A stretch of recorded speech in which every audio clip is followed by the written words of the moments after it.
আমার প্রাক্তন মারা যাওয়ার ১ সপ্তাহ পেরোলো না।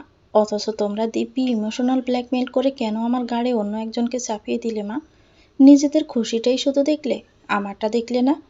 আচমকাই ছেলের প্রশ্ন শুনে ঘাবড়ে গেলেন দিলারা বেগম।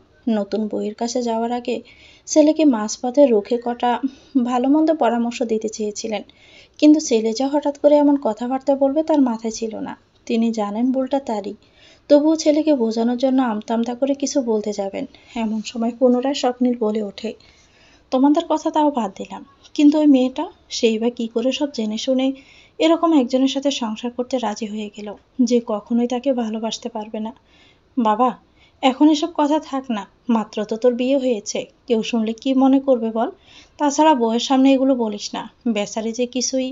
কথাটা পুরোপুরি শেষ করতে পারলেন না দিলারা বেগম। তার আগে স্বপ্নিলের কাজিনরা এসে হইচই শুরু করে দিল। নতুন বউ যে তার ছেলে বা তার অতীতের ব্যাপারে কিছুই জানে না, এ কথা ছেলেটাকে বলার আর সুযোগই পেলেন না। তবে তিনি কি করবেন? মেয়েটা স্বপ্নিলের বাবার বন্ধুর কন্যা, তাকে ভালো রাখার কথা দিয়েই তো ঠিকই নিয়ে এসেছে তার পরিবারের কাছ থেকে। এখন সব পরিকল্পনা ভেস্তে যাবে না তো? তবু একটা দীর্ঘশ্বাস ফেলে এক বুক সমান আশা নিয়ে সৃষ্টিকর্তার কাছে নিজের ছেলে ও ছেলে বউয়ের সাংসারিক জীবনের সুখ কামনা করেন তিনি। বাসর ঘরে বসে আছে রাহিতা। দুরু দুরু বুকে কয়েক ঘন্টা আগে কবুল বলে নিজের হওয়া মানুষটার অপেক্ষায় লাজুক বরণে অপেক্ষারত সে। কাজিনদের থেকে মুক্তি পেয়ে এক প্রকার নিরসভাবে কক্ষে প্রবেশ করলো স্বপ্নিল। রুমে ঢুকে বিছানার মাঝখানে মাথায় আঁচল দিয়ে বসে থাকা নিজের নববধূকে দেখে বুকের মাঝে ছিনছিন ব্যথা অনুভব হয়। না সে পারছে দমবন্ধ অবস্থা থেকে মুক্তি পেতে।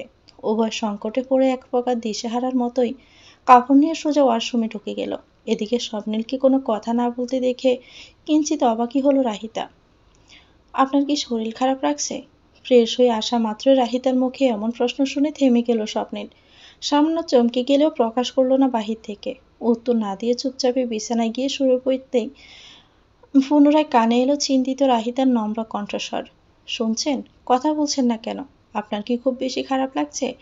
খানিকটা চিন্তা নিয়ে প্রশ্ন করছিল মেয়েটা, কিন্তু গতবারের ন্যায় এবারও তার আশায় গুড়ে বালি দিয়ে চুপচাপ অপর পাশে ফিরে বালিশে মুখ গুজে পড়ে রইল স্বপ্নিল। এবার চিন্তা বাদ দিয়ে রাহিতে প্রচণ্ড বিস্মিত হলো। বলা বাহুল্য, সে যে এমন ঠান্ডা প্রত্যাখ্যান মোটেও আশা করেনি সদ্য বিবাহিত স্বামী থেকে। তবে কি স্বপ্নিল এ বিয়েতে খুশি নয়? এমন হাজারো প্রশ্নে প্রশ্নবিদ্ধ হলো হৃদয়। কিন্তু এমন হলে স্বপ্নিল বা তার পরিবারের কেউ একদিনও তাকে বলল না কেন? যেখানে দুই পরিবারের মধ্যে এত ভালো সম্পর্ক, সেখানে ছেলে রাজি না থাকলে তো এমনি এমনি আর এত দূর এগোতো না সবকিছু। এসব ভেবেই নিজের মনকে সান্ত্বনা দিল রাহিতা। তারপর বেশ ধীরে সুস্থে ঝুঁকে গেল বিছানার বাঁ পাশে, যেখানে চোখ বন্ধ করে গুটিসুটি মেরে শুয়ে আছে স্বপ্নিল। হাতের স্পর্শে আচমকাই চোখ খুলে গেল স্বপ্নিলের। সেই ঈষৎ রক্তিম চোখ জোড়া যেন অনেক কিছু বলতে চাইছে রাহিতাকে। তারপর কিছু বুঝে ওঠার আগে এক ঝটকায় তার হাত সরিয়ে দেয় স্বপ্নিল। বহু কষ্টে নিজেকে আটকে রাখা এতক্ষণে চাপা ক্ষোভ যেন সামনে আসে। নিজেকে নিয়ন্ত্রণ না করে চেঁচিয়ে উঠে বলে, আর কত বেহায়া হবে তুমি? দেখছো না আমি কথা বলতে চাইছি না তোমার সাথে? তোমাকে অ্যাভয়েড করছি, তারপরেও, এত কিছুর পরেও তুমি আবারও আমার গায়ে হাত দিচ্ছ। কি চাই তোমার? স্ত্রীর অধিকার নিতে চাও নাকি? আমার টাকা দেখে তো বিয়ে করে নিজের স্বার্থ হাসিল হয়নি। হঠাৎই এমন প্রশ্নে লজ্জা অপমানে হতভম্ব হয়ে পড়ে রাহিতা। এই কোন স্বপ্নিলকে সে দেখছে? আজ পর্যন্ত তো কখনোই তাকে এভাবে কারোর সাথে কথা বলতে দেখিনি। হ্যাঁ, ওদের পরিবার স্বপ্নিলদের চেয়ে সামান্য কম সচ্ছল, কিন্তু তবুও আজ পর্যন্ত কখনোই ওর সাথে বা ওর পরিবারের সাথে কারো দেখা হলে কোনোরূপ খারাপ আচরণ করেনি ছেলেটা। সবসময় হাসি মুখে ভালো আচরণই করেছে। এখন হঠাৎ বিয়ের পর চেনা স্বপ্নিলের এই অচেনা পরিবর্তন দেখে কষ্টে বিস্ময়ে রাহিতার অক্ষিদয় কোটর হতে বের হয়ে আসতে চাচ্ছে। নিজেকে সামলে কোনো মতে কম্পিত কণ্ঠে সে উত্তর দিল, আপনি এভাবে কেন কথা বলছেন? কি করেছি আমি? আপনি কি এ বিয়েতে রাজি ছিলেন না? ও, তুমি মনে হয় জানতে না, তাই না? মাই গড, এত নিখুঁত অভিনয় কীভাবে করছো রাহিতা? তোমাকে তো এই মুহূর্তে অস্কার দিতে মন চাইছে আমার। তোমার মুখ দেখলে কেউ দেখলে বিশ্বাসই করবে না কারো অভিনয় এতটা বাস্তব হয়। তাচ্ছিলের হাসি হেসে বলল স্বপ্নিল। ওর কথায় রাহিতার বড় বড় অক্ষিপল্লব ভর করে গড়িয়ে পড়ল দুফোঁটা অশ্রু। তবুও নিজেকে সামলে কিছুটা সময় নিয়ে তপ্ত সুরে পাল্টা প্রশ্ন করল সে, যদি বিয়েতে রাজি ছিলেনই না, তবে কেনই বিয়েটা করলেন স্বপ্নিল? আমার জীবনটাকে কি ছেলে খেলা মনে হয়েছিল আপনার কাছে? একটা বার কেন বললেন না? আপনি আমায় পছন্দ করেন না, অথবা এই বিয়ে করবেন না। নিজেরাই সেদে বিয়ের প্রস্তাব দিয়ে নিজে এইভাবে বাসর রাতে অপমান করা তো কোনো মানে হয় না, তাই না? টাকা নিয়ে কথা বলে আমার উপর যখন প্রশ্ন তুললেনি, তখন নিজের এই রং বদলানো স্বভাবের কথা মনে পড়ল না? রাহিতার ব্যঙ্গাত্মক প্রশ্নেও তাচ্ছিল্য এতক্ষণে জ্বলন্ত ক্ষোভে যেন গিয়ে পড়ল। মুহূর্তে এগিয়ে এসে রাহিতা দু বাহু ধরে দাঁতে দাঁত চেপে চেঁচিয়ে বলল, তোমার কি মনে হয় আমি শখের বশে তোমায় বিয়ে করেছি? যদি এমনটা ভেবে থাকো তবে ভুল ধারণা। এখনই মাথা থেকে বের করে দাও, কারণ আমি তোমাকে পছন্দ করি না। তোমায় বিয়ে করলেও কখনো ভালোবাসতে পারবো না, কারণ আমি আমার মন অলরেডি একজনকে দিয়ে ফেলেছি। সেখান থেকে ফিরে আসা সম্ভব নয়। তোমাকে এ বিষয়ে আমি আগেই বলতে চেয়েছি। বিয়েটা ভাঙতেও চেয়েছি, নেহাতে মায়ের মুখের দিকে তাকিয়ে বাধ্য হয়েছি বিয়েটা করতে।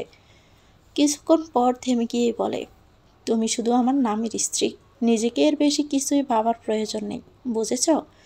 জোরে দুবাহু চেপে ধরায় হাতে ব্যথা অনুভব করছিল রাহিতা। চোখ বন্ধ থাকা অবস্থায় স্বপ্নিলের কথা শুনে হাত সরানোর জন্য চটপট করতে থাকা রাহিতার চোখ বেয়ে আরেক ফোঁটা অশ্রু গড়িয়ে পড়ল।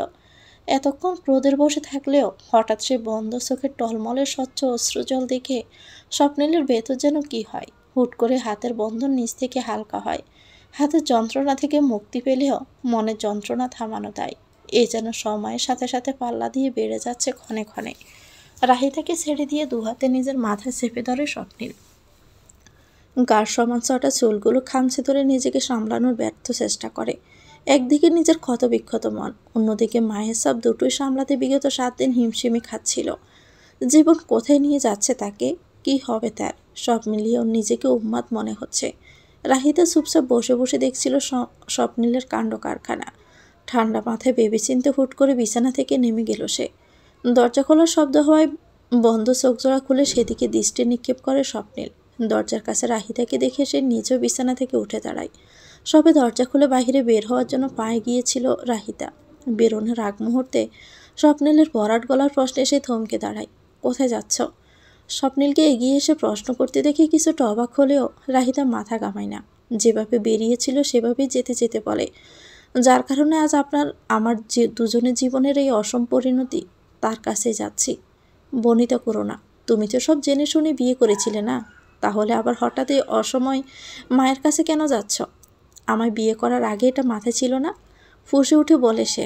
তার কথায় চোখে পানি নিয়ে তাচ্ছিলের হাসি হাসে রাহিতা। হাত দিয়ে চোখ মুছে ব্যঙ্গাত্মকভাবেই বলে, আপনি যেমনটা ভাবছেন সবসময় যে সেটাই সত্যি হবে এমন তো কোনো কারণ নেই মিস্টার স্বপ্নিল আহমেদ। আমি আমার দিক থেকে একটাও মিথ্যে কথা বলিনি। আমি যদি জানতাম আপনার এই বিয়ে নিয়ে মতামত, তবে বিশ্বাস করুন আমি জীবনেও আপনার জীবনে আসতাম না। এখন যিনি আমায় আপনার জীবনে এনেছেন তার থেকেই তো জবাবটা নিতে হবে, তাই না? কথাগুলো বলেই শাশুড়ির রুমের উদ্দেশ্যে অগ্রসর হলো রাহিতা। পিছনে ফেলে গেল এক বিস্মিত স্বপ্নিলকে। মেয়েটার কথা শুনেও সাহস থেকে মনে মনে বেশ চমকে গেল স্বপ্নিল। কিভাবে বুক ভরা সাহস নিয়ে দিব্যি তার মায়ের কাছে চলে যাচ্ছে। আনমনে প্রশ্ন এলো, রাহিতা কি তবে সত্যি বলেছিল? তার মানে ও কি তার অতীতের ব্যাপারে আসলেই কিছু জানে না? এ কেমন দোয়াশার মধ্যে ফেসে গেল সে। সহসা শাশুড়ির রুমের সামনে এসে দাঁড়িয়ে আছে রাহিতা। দরজা স্বাভাবিকভাবেই ভিতর থেকে বন্ধ করা।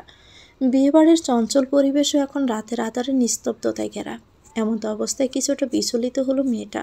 এতক্ষণ আবেগের বশে স্বপ্নিলকে কথা শুনিয়ে এতদূর ছেলে হলে ঠিকই, কিন্তু এ সময় শাশুড়িকে ডেকে তার কাঁচা কমে ব্যাঘাত ঘটাতে মনটা আর সায় দিল না তার। একই সাথে মাথায় এলো, কেউ যদি তাকে এই বধূবেশে এ সময় স্বপ্নিলের রুম ব্যতীত এখানে দেখে, তবে বিষয়টা মোটেও ঠিকভাবে নিবে না। আর যাই হোক, নিজেদের সম্পর্কের মারপ্যাচ বাহিরের মানুষদের দেখানোর মানসিকতা নেই তার মধ্যে। তাই মনের মধ্যে হাজারো প্রশ্নের ঘূর্ণিঝড় হলেও সব কিছু বিবেচনা করে ধৈর্য ধারণ করে বেছে নিল সে। কয়েক কদম পিছিয়ে এসে স্বপ্নিলের রুমের দিকে পা বাড়াতেই চোখে পড়ল সরে যাওয়া স্বপ্নিলকে। কিন্তু চুপি চুপি স্বপ্নিল ওর কেন পিছে পিছে আসছিল বোধগম্য হলো না রাহিতার। রুমে ঢুকে দরজা লাগিয়ে পিছন ফিরতে বিছানায় বসে থাকা স্বপ্নিলের সাথে চোখে চোখ মিলে যায় তার। সে চোখে চোখ রেখে স্বপ্নিল ব্যঙ্গাত্মক স্বরে প্রশ্ন ছড়ে, তো কি কথা হলো মায়ের সাথে? ওর কণ্ঠ শুনেও কথা ধরন দেখে রাগে গা জ্বলে উঠল রাহিতার। বাপখানা এমন করেছে যেন এতক্ষণ এখানেই বসে থেকে তার জন্য অপেক্ষা করছিল।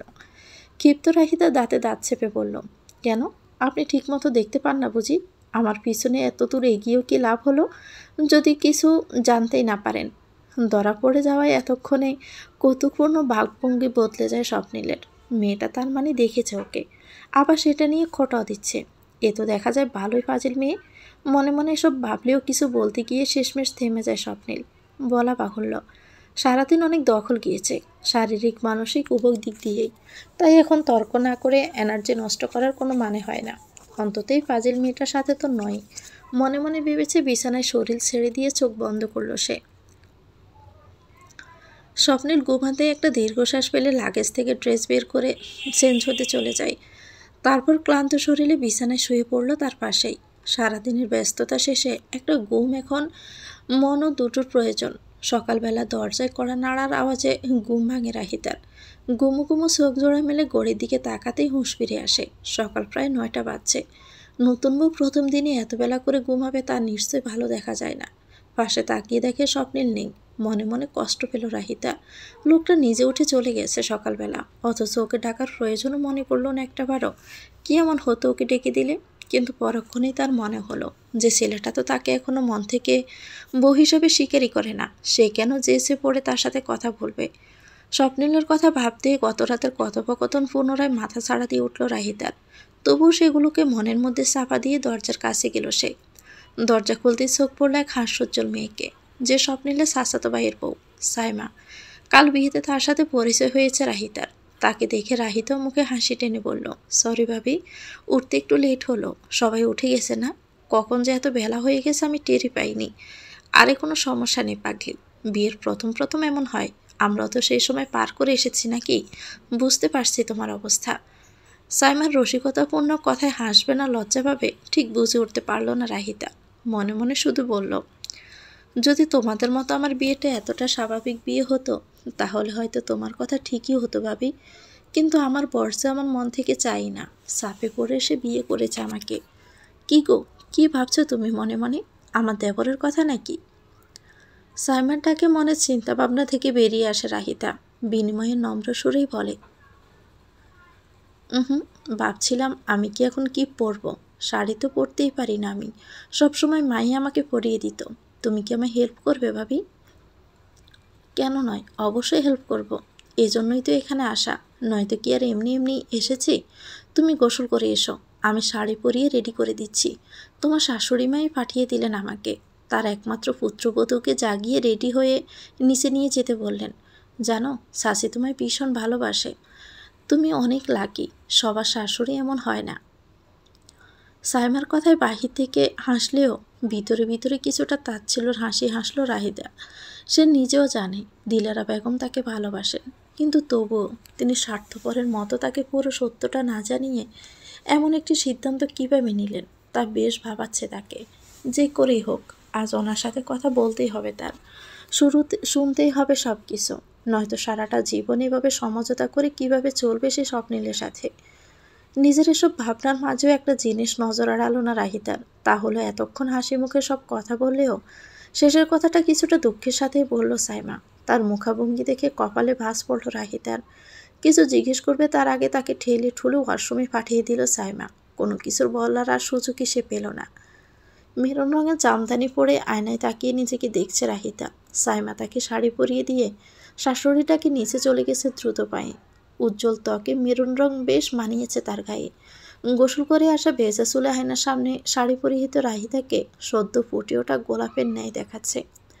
আয়না থেকে নজর সরিয়ে রুম থেকে বের হবে এমন সময় সেখানে প্রবেশ করে স্বপ্নিল। আস্তে ধীরে হেঁটে আসে রাহিতা খেয়াল করে কাল রাতের তুলনায় কিছুটা অন্যরকম দেখাচ্ছে তাকে। চোখ মুখ যেন স্পষ্ট লালচে ভাব। কৌতূহলী চোখে সেদিকে সে কিছু বলবে, তার আগে তাকে এক প্রকার ইগনোর করে রুম পেরিয়ে বারান্দায় চলে যায় স্বপ্নিল। এক পলক দেখেও না ওদিকে।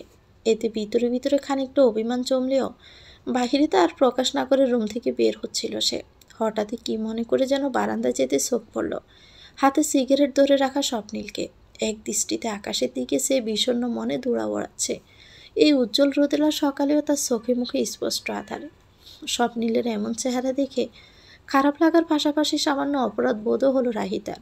একটু কি সময় দেওয়া যেত না ছেলেটাকে? কেন এত তাড়াতাড়ি সব কিছু করতে হলো? প্রত্যেকটা মানুষেরই তো সময়ের সাথে সব কিছু মানিয়ে নেওয়ার একটা ব্যাপার থাকে, যেটা স্বপ্নিল পায়নি। এসব ভেবেই সেখান থেকে প্রস্থান করছিল রাহিতা। এমন সময় কানে এলো স্বপ্নিলের শান্ত কণ্ঠস্বর। সোরের মতো পিছনে দাঁড়িয়ে না থেকে কিছু বলার থাকলে সামনে এসে বলো। চমকে উঠে পেছন ফিরল রাহিতা। না, এখনও স্বপ্নিল আগের মতোই রেলিংয়ের সাথে হেলান দিয়ে ঠায় দাঁড়িয়ে। পিছন করে দেখেও নি অবধি তাকে। তবু বুঝলো কিভাবে? বিস্ময়কে সাথে নিয়েই খানিকটা এগিয়ে এসে সে প্রশ্ন করলো, আপনি কোথায় গিয়েছিলেন সকাল সকাল? উত্তরের আশা অপেক্ষা না করে রাহিতাকে হতাশ করে চুপ করে রইল স্বপ্নিল। বিষয়টাকে উপেক্ষা করে রাহিতা পুনরায় প্রশ্ন করল, আপনি সিগারেট কেন খাচ্ছেন? আপনি না আগে এসব খেতেন না? একদম বউয়ের মতো আচরণ করবে না বলে দিলাম। কেন করব না? বিয়ে করার সময় এটা মাথায় ছিল না যে ঘরে বউ নিয়ে আসছেন? এবার স্বপ্নিলের উত্তর না পাওয়ায় রাগ হলো রাহিতার। কয়েক কদম এগিয়ে তেজি হস্তে সিগারেটটি কেড়ে নিল ওর হাত থেকে। তারপর তার নিচে ফেলে দিতে উদ্যত হতেই তার হাত ধরে ফেলল স্বপ্নিল। ফেসিবহুল পুরুষালী হাতে নিমিষে এঁটে গেল তার ক্ষুদ্রাকায় হাতটি। রেলিংয়ের গা ঘেঁষে দাঁড়িয়ে থাকা রাহিতা বেশ কিছুটা জোর খাটিয়ে হাত সরানোর চেষ্টা করেও ব্যর্থ হলো স্বপ্নিলের শক্তির কাছে। তারপর স্বপ্নিল এখনও নীরব থাকায় বিরক্তিকর কণ্ঠে সে বলে উঠল, কী সমস্যা আপনার? ছাড়ুন হাত, ফেলে দিব আমি এটা। ওকে, হাত ছাড়ছি বলে আচমকা হাত ছাড়তেই অপ্রস্তুত ভঙ্গিতে পিছন দিকে ঝুঁকে যায় রাহিতা। ফলশ্রুতিতে গ্রিলহীন বারান্দা হতে পড়ে যেতে ধরে সে। চোখ মুখ কুঁচকে এক বিকট চিৎকার দেওয়ার প্রস্তুতি নিতেই পুনরায় হাত আঁকড়ে ধরে স্বপ্নিল। শক্ত মুঠোয় রাহিতার হাত পেঁচিয়ে ওকে আরও খানিকটা পিছনে ঝুঁকিয়ে শীতল কণ্ঠে বলে, পেলি দেই তোমাকে এবার, কি বলো? ভয়ে যেন বাকরুদ্ধ রাহিতে চোখ মিলতে অক্ষিতই মিলিত হলো স্বপ্নিলের ঈষৎ লালচে চোখ জোড়ার সাথে, যে চোখের বাসা পড়তে ব্যর্থ হলো সে।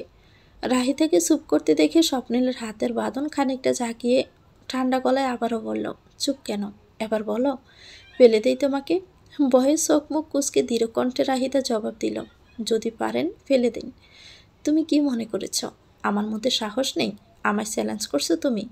দেখাতে হবে তোমাকে। ওকে দেন, গুড বাই মিসেস রাহিতা।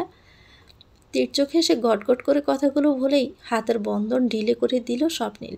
এতক্ষণে মনের মাঝে সাহস নিয়ে ঝুলে থাকা রাহিতা যেন শ্বাস আটকে গেল কণ্ঠনালীতে। তবে কি স্বপ্নিল সত্যি ওকে নিচে ফেলে দিবে?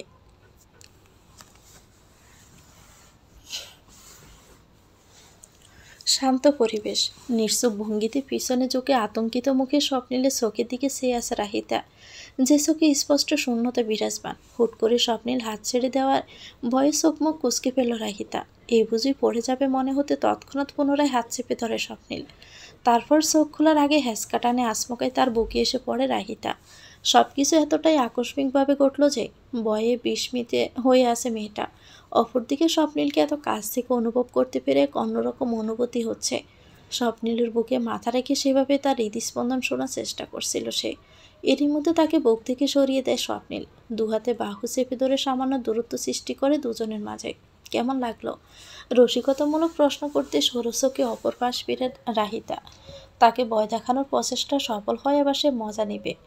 রাহিতাকে চুপ থেকে স্বপ্নিল পুনরায় তার বাহু জাকিয়ে প্রশ্ন করলো, খুব ভয় পেয়েছিলে? স্বীকার করতেই পারো, আমি মাইন্ড করব না।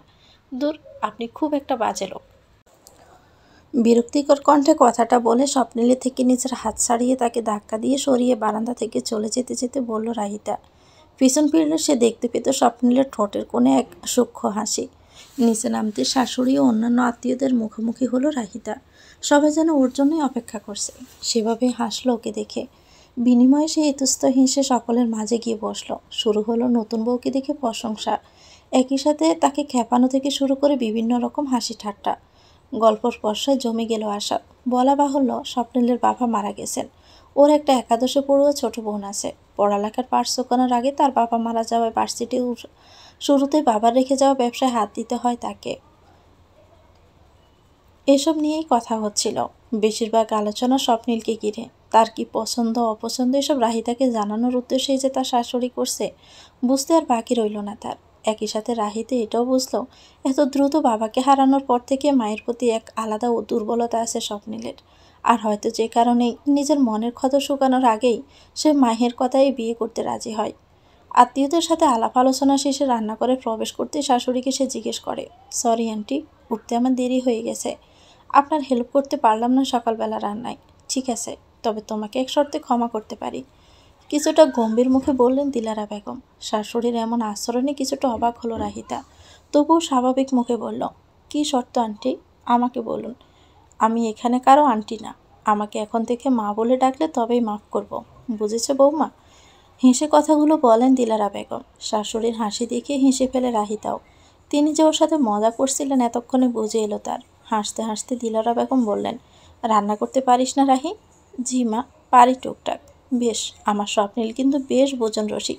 ওকে দেখে খুব একটা বোঝা যায় না, কিন্তু খাবার খেতে অনেক পছন্দ করে আমার ছেলেটা। তুই বুঝতে পারছিস তো আমি কি বলছি? শাশুড়ির কথা কি জবাব দিবে ভেবে পায় না রাহিতা। তবুও মাথা নিচু করে হেঁসোচোখ মাথা নাড়ে সে। কিছুক্ষণ নীরবতার পর দিলারা বেগম বলেন, আজ বিকেলে সবাই চলে যাওয়ার পর আমার রুমে আসবি কেমন? কিছু কথা বলার ছিল তোকে। ওনার কথা মাথা তুলে তাকায় রাহিতা। অবশেষে তিনি নিজ থেকে সব খুলে বলতে চাইছেন, তবে ওকে জানার সুযোগ পেয়ে সেও সায় জানিয়ে বলে দেয় সে আসবে। তারও যে স্বপ্নিলের সম্পর্কে অনেক কিছু জানার বাকি। নিজের ভাবনার মাঝে সে শুনতে পেল দিলারা বেগমের আরেকটি প্রশ্ন, স্বপ্নিল তোকে কাল রাতে কিছু বলেছে? মানে? যদিও রাহিতা জানে তিনি কী প্রসঙ্গে কথা বলছেন, তবু অবুঝের মতো প্রশ্ন করে পুরোটা শোনার জন্য। ওর প্রশ্নে ইতস্তভাবে দিলারা বেগম বলেন, মানে ও কি তোর সাথে কোনো ধরনের খারাপ ব্যবহার করেছে বা এমন কিছু বলেছে যাতে তুই কষ্ট পেয়েছিস? যদি করে থাকে আমায় বলতে পারিস, আমি নিজে ওর খবর নিব। রাহিতার মনে হলে একবার বলে দিক কাল রাতে স্বপ্নিলের অদ্ভুত আচরণের কথা, তাকে স্ত্রী হিসাবে মানবে না, কোনোদিন ভালোবাসবে না, এসব বলার কথা। তবু অজানা এক কারণে সংযম করলো নিজেকে। আগে সব কিছু শাশুড়ি থেকে জানতে হবে, তবে সে কোনো কিছু ভাববে। না মা, তেমন কিছুই হয়নি। আসলে আমরা খুব বেশি টায়ার্ড ছিলাম, তথায় দুজনেই ঘুমিয়ে পড়েছি দ্রুত। কেন, কিছু হয়েছে নাকি মা? রাহিতার কথায় এতক্ষণ চেপে রাখা শ্বাস ছাড়লেন দিলেরা বেগম। স্বপ্নিল যে রাহিতার সাথে কোনো খারাপ আচরণ করেনি ভেবে খুশি হলেন তিনি। যাক, তার ছেলে নিজেকে সামলে নিতে শিখেছে, এখন রাহিতাকে মেনে নিলেই হয়, মনে মনে প্রার্থনা করলেন উনি। হাসি মুখে বললেন, আরে না, আমি তো এমনি বলছিলাম, বয়স হয়ে গেছে তো, কখন যে কি বলি ঠিক নেই। তুই এখন বাহিরে যা, তোর কাকি শাশুড়িদের কাছে যা, আমিও আসছি। তারপর একটি দীর্ঘশ্বাস ফেলে মাথা নাড়িয়ে রান্নাঘর থেকে বের হয়ে আসে রাহিতা। বের হতেই পথের মধ্যে দেখা হয় স্বপ্নিলের সাথে। ওর দিকে অদ্ভুত দৃষ্টিতে তাকিয়ে আছে সে। এ দৃষ্টি সম্পূর্ণ ব্যতিক্রম, কোমল দৃষ্টি, যেন কোনো কারণে ওর কাছে কৃতজ্ঞ সে। স্বপ্নিলকে এভাবে তাকিয়ে থাকতে দেখে কিছুটা চমকে উঠে চোখের ইশারায় রাহিতা জিজ্ঞেস করে, কি? স্বপ্নিল উত্তর দেয় না। কিছুক্ষণ ওর দিকে সেভাবে চেয়ে হঠাৎই ধরা পড়া চোরে নেয় এদিক সেদিক তাকিয়ে কেটে পড়ে রাহিতার সামনে থেকে। হঠাৎ করে কি এমন হলো তার? ওর যাওয়ার পানে সে রাহিতা পাবে। সকাল গড়িয়ে দুপুর হলো, দুপুর পেরিয়ে বিকেল, বিকেল হতে এক এক করে মেহমানরা চলে যেতে লাগলো। স্বপ্নিলও বাহিরে চলে গেছে, ওর আস্তে আস্তে রাত হবে। বাসা ফাঁকা পেয়ে এ সুযোগে শাশুড়ির রুমে চলে গেল রাহিতা। তাই তো সময় পেতে এক মুহূর্ত বিলম্ব করেনি। অপরদিকে দিলারা বেগমও যেন ওর আগমনের জন্য প্রস্তুত ছিলেন। রাহিতা রুমে ঢুকতে ইশারায় তার পাশে বসার ইঙ্গিত দিলেন তিনি। ওর মাথায় হাত রেখে বেশ শান্ত গলায় বললেন, দেখ মা, এখন হয়তো আমি তোকে যা বলবো শুনলে তুই কষ্ট পাবি, মনে মনে আমাকে ভালো মন্দ বলতেও পারিস, এতে আমি কিছুই বলবো না তোকে। কিন্তু আমার মনে হয় তোদের সম্পর্ক পুরোপুরি শুরু হওয়ার আগে তোকে স্বপ্নিলের সম্পর্কে সব কিছু জানানো দরকার। তুই, তাই তোকে এখানে ডাকা। এই বুড়ো মায়ের কথা শুনবি তো? এক অদ্ভুত উত্তেজনায় ক্ষণে ক্ষণে শিউরে উঠছে রাহিতা। কি এমন হয়েছিল স্বপ্নিলের অতীতে? কেনই বা সবসময় এরকম মনমরা হয়ে থাকে? আজকে যে অবশেষে সব কিছুর কারণ জানতে পারবে। রাহিতাকে পাশে বসে একটি দীর্ঘশ্বাস ফেলে স্বপ্নিলের অতীত সম্পর্কে বলা শুরু করলেন দিলারা বেগম। তোর হয়তো এখন এগুলো শুনতে খারাপ লাগবে, কিন্তু সত্যিটা অস্বীকার করার উপায় নেই এই মুহূর্তে আমার কাছে, তাই বলতে হচ্ছে। আসলে স্বপ্নিলের জীবনে তোর আসার আগে একজন ছিল, যাকে ও ভীষণ ভালোবাসত। মেয়েটার নাম ছিল আনিকা। সম্পর্কে আমার এক বোনের মেয়ে, স্বপ্নিলের কাজিন। ওদের দুজনের মধ্যে দীর্ঘ 3 বছর প্রেমের সম্পর্ক ছিল। শুরুতে আত্মীয়দের মধ্যে আমরা এই বিয়ে মেনে নিতে না চাইলেও পরে স্বপ্নিলের জোরাজুরিতে মেনে নিই। পাগল ছিল আমার ছেলেটা ওর জন্য। আনিকা এত তাড়াতাড়ি বিয়ে করতে চাইছিল না, কিন্তু স্বপ্নিলের জিদের কাছে হার মানে সে। এই মাসে ওদের বিয়ে হওয়ার কথা ছিল, সেটাও শুধু স্বপ্নিলের ইচ্ছে, কিন্তু এরই মাঝে হুট করে কি যেন হয়ে গেল। এই মাসে শুরু থেকে আনিকা আসমকা ভীষণ অসুস্থ হয়ে পড়ে, তারপর হুট করে মেয়েটা মারা যায়। বাগ্নির মৃত্যুর কথা বলতে গিয়ে এতক্ষণ ধরে রাখা অশ্রুকে আর চাপিয়ে রাখতে পারেনি দিলারা বেগম। অপরদিকে রাহিদে এসব শুনে স্তব্ধ হয়ে গেল। এই মুহূর্তে কী ধরনের রিয়াকশন দিবে বুঝতে পারছে না। চুপচাপ বুকের বাঁ পাশের এক অদ্ভুত চিনচিনে ব্যথা উপলব্ধি করছে। সে তো কালকে স্বপ্নিলের কাছে শুনেছে তার প্রাক্তন ছিল। স্বপ্নিল অন্য একজনকে পছন্দ করে। হয়তো স্বপ্নিলকে মন থেকে নিজ স্বামী রূপে মেনে নেওয়া তার জীবনে অন্য কারো উপস্থিতির কথা শুনতেও কষ্ট হচ্ছে রাহিতার। কিছুক্ষণ নীরবতা ভেঙে করুণ কণ্ঠে বলল, আপনি যখন সব জানতেনই তখন কেন আমাকে ওনার জীবনে নিয়ে এলেন মা? যেখানে উনি নিজেই আমাকে চাননি তার জীবনে, সেখানে আপনার কারণে এভাবে আমার সাথে একটা অনিশ্চিত সম্পর্কে বেঁধে আছেন তিনি। আমার খুব কষ্ট হয় যখন দেখি তিনি মুখ ফুটে কাউকে কিছু বলতে পারেন না, মনের কষ্টগুলো ভিতরেই চাপা রাখেন। আমি জানি রে মা, সব দোষ এখন আমার। আমি তোকেও তোর পরিবারকে অন্ধকারে রেখেছি, তোর সাথে লুকোচুরি খেলেছি। স্বার্থপরের মতো এই কাজ করার জন্য আমি লজ্জিত। কিন্তু বিশ্বাস কর, আমার কাছে এই মুহূর্তে আর কিছুই মাথায় আসেনি। কিছুটা থেমে আবার বললেন, তুই জানিস আনিকা মারা যাওয়ার পর স্বপ্নিল কতটা ভেঙে পড়েছে। বাবা মরা ছেলেটা আমার কোনোদিন নিজের কোনো দায়িত্ব অবহেলা করেনি, সবসময় আমারও নিজের বোনের দিকে তাকিয়ে হাসি মুখে সব দায়িত্ব নিয়েছে। ওই প্রথম আমি স্বপ্নিলকে এতটা ডিপ্রেশনে দেখি। শুরুর দিকে তেমন খেয়াল না করলেও একদিন লক্ষ্য করি সে খামখেয়ালে ব্লেড দিয়ে হাত কাটার চেষ্টা করছে। ওই দৃশ্য দেখে আমার মাথা ঘুরে যায়। তখন তিনি বলেছিলেন যে হয়তো এই ধাক্কাটা স্বপ্নিল মেনে নিতে পারেনি। ও প্রচণ্ড ডিপ্রেশনে পড়ে হিতাহিত জ্ঞান হারিয়ে ফেলছে, তাই এমন কিছু করতে যাচ্ছিল। তখনই ডক্টর নিজে আমাকে পরামর্শ দেন ওকে সময় দিতে, সম্ভব হলে ওর জীবনে কাউকে নিয়ে আসতে, যাতে সে ক্ষত ভুলে নতুন ভালোবাসাকে আঁকড়ে ধরে বাঁচতে পারে। তাই বলে আপনি ওনাকে কোনো সময় না দিয়ে এভাবে হুট করে বিয়ের সিদ্ধান্ত কেন নিলেন মা? জানেন, আমার শুরু থেকে সন্দেহ হচ্ছিল যখন আপনি বিয়ের ব্যাপারে এত তাড়াহুড়া করেন। কিন্তু আমার বাবা মা খুব বিশ্বাস করেছিল আপনার উপর। বাবা আমার শ্বশুরের খুব বিশ্বস্ত বন্ধু ছিলেন কিনা। কিন্তু আফসোস, দিন শেষে আমার সন্দেহই সত্যি। উনি আমায় মন থেকে বউ হিসাবে মানেন না। হয়তো কোনোদিনও মানবেন কিনা আমি জানি না। ধরা গলায় কথাগুলো বলতে গিয়ে কেঁদে ফেলে রাহিতা। ভীষণ কষ্ট হচ্ছে আজ, খুব জ্বালা পোড়া করছে মনে। সে ভেবেছিল শুধু নাটক সিনেমায় এমন হয়, কিন্তু এটা তো বাস্তব। হুট করে সব কিছু জেনে নিজেকে সামলানো যেন দুষ্কর হয়ে যাচ্ছে। রাহিতাকে কাঁদতে দেখে এতক্ষণের অনুতাপ যেন মুহূর্তে বেড়ে গেল দিলারা বেগমের। কাছে এগিয়ে দু হাতে চোখের পানি মুছে দিয়ে রাহিতার হাত দুটো নিজের হাতে নিয়ে বলেন, কষ্ট হচ্ছে খুব। আমি জানি তোর খারাপ লাগবে, এ ভয়ে কয়েকদিন কিছু বলিনি। আমি নিজেও স্বপ্নিলকে সময় দিতে চেয়েছি রে মা, কিন্তু ওই যে পরিস্থিতি, এজন্যই। আমি জানতাম ওই দিন স্বপ্নিল একা থাকলে নিশ্চয়ই আরও কিছু পাগলামি করতো। তাই তো উপায় না পেয়ে সপ্তাহখানেক আগেই তোদের বাড়ি গিয়ে সব কিছু ভুলে ফাঁকা করে আসি। তোর বাবা চেয়েছিল বিয়ের আগে স্বপ্নিল তুই একজন আরেকজনের সাথে কথা বল, কিন্তু আমি ইচ্ছে করে ব্যস্ত থাকার বাহানা দিয়ে বিয়ে পর্যন্ত বিষয়টাকে গড়াই। আমাকে তোর এই মুহূর্তে স্বার্থপর মনে হচ্ছে না রাহি?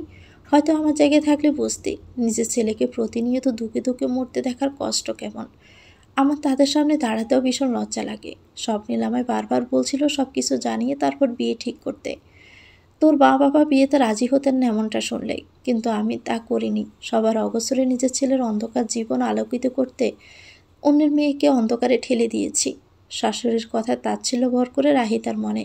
এই জন্যই হয়তো স্বপ্নিল ভেবেছিল সে সব জেনে শুনে তাকে বিয়ে করেছে, আর এই কারণে লোভী বলেছিল কাল। হতাশ মনে সে প্রশ্ন করে নিজেকে, কেন আমার সাথে এমন হলো? আমি তো সত্যি তাকে ভালোবেসেছিলাম। যদি তাকে আমারই হতে হতো, তবে নিয়তি কেন তার জীবনে আমার আগে অন্য কাউকে এনেছিল? মনের প্রশ্ন মনেই থেকে যায়, কোনো উত্তর মিলে না তার। শাশুড়ির প্রশ্নে রাহিতা গমগমে গলায় প্রশ্ন তোলে, আর যদি উনি আমাকে কোনোদিনও ভালো না বাসেন, আমায় মন থেকে মেনে না নেন, তাহলে কি হবে মা? আমার জীবনটা কি নষ্ট হবে না? রাহিদের এমন কণ্ঠ শুনে অজানা ভয়ে কেঁপে ওঠেন দিলারা বেগম। তাই তো, এই কথাতে তিনি ভেবে দেখেননি। আবেগের বশে ছেলের জীবনে মেয়েটাকে আনলেন তো ঠিকই, কিন্তু এ সম্পর্কে শেষ পরিণতি কি হবে? জিভ দিয়ে শুষ্ক ঠোঁট ভিজিয়ে আসমকাই রাহিদাকে প্রশ্ন করেন, কিন্তু তুই তো ভালোবাসিস স্বপ্নিলকে? হঠাৎই শাশুড়ির মুখে এমন প্রশ্ন শুনে চমকে ওঠে রাহিতা। বড় বড় চোখে পিট পিটিয়ে কিছু বলার আগে দিলারা বেগম পুনরায় বলেন, ভাবছিস আমি কিভাবে জানি তাই তো? অপ্রস্তুতভাবে শাশুড়ির মুখের দিকে তাকাতে তার চাহনি দেখে দিলারা বেগম মৃদু হেসে বলেন, মনে আছে একদিন আমি একাই তোদের বাড়িতে যাই? বারবার স্বপ্নিল আমায় নিয়ে গেলেও ওই দিন আমি একা গিয়েছি। সেদিন আমি তোকে লক্ষ্য করি, সবার মাঝে থাকলেও তোর চোখ বারবার দরজার দিকে যাচ্ছিল। এক মনে খুঁজে যাচ্ছিলি স্বপ্নিলকে। সেই সময় তোকে দেখে মনে মনে আফসোস করেছিলাম, কেন আমার ছেলে সিঙ্গেল হলো না।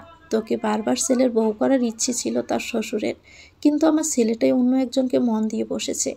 এই জন্য তোর ব্যাপারটা আমি তখনই মাথা থেকে বাদ দেই। কিন্তু পরে আনিকা যাওয়ার পর যখন আমি ভাবছিলাম স্বপ্নিলের এই অবস্থায় কী করা যায়, তখনই তোর কথা মাথায় আসে। আমার যোগ্য ছেলের জন্য মেয়ে পাওয়া খুবই একটা কঠিন হতো না, কিন্তু ওরা সব কিছু জানার পর ওকে মন থেকে ভালোবাসতে পারতো না তোর মতো। আমি জানতাম তুই ওকে অনেক আগ থেকে পছন্দ করিস, ভালোবাসিস। আর ভালোবাসার মানুষের সাথে বিয়ে করতে কে না চাইবে? এই জন্যই আমি জানতাম এই বিয়েতে তুই রাজি হবি। আমার মনে হয়েছিল স্বপ্নিলের ছন্নছাড়া জীবনে পুনরায় ভালোবাসা আসলে সে আবার আগেরকার ন্যায় হয়ে যাবে।